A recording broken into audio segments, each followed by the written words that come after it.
Effacer le tableau, c'était le nom de l'opération menée par le groupe armé RCDN de Roger Lumbala. Un programme d'éradication, mis en place à Mambasa, ville carrefour dans le nord-est de la République démocratique du Congo, en Ituri. Dans les maisons, les blessures restent vives plus de 20 ans après les faits. Exactions, viols, massacres. Cette femme a tout vu et tout vécu.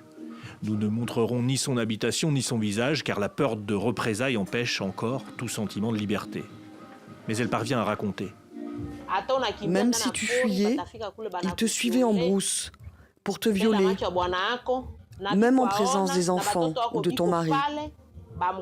Ils ont frappé mon mari. Ils l'ont blessé à la main. Ils m'ont emmené jusqu'à leur hôtel où 6 militaires m'ont violée, tour à tour. Même ma sœur a été violée aussi. Sa victoire, c'est d'être encore en vie, une vie de solitude.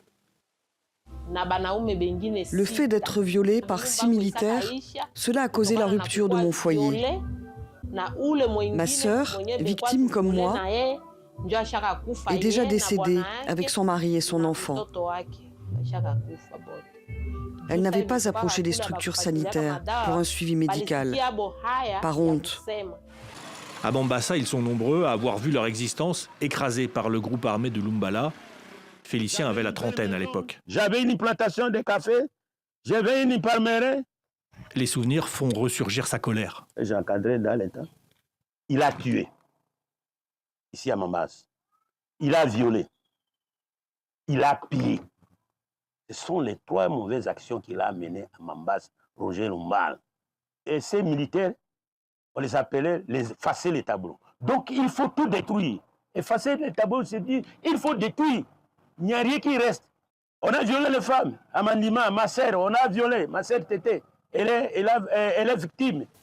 Il a mis près de 25 ans à rebâtir un foyer, cette maison en terre, construite il y a quelques mois à peine.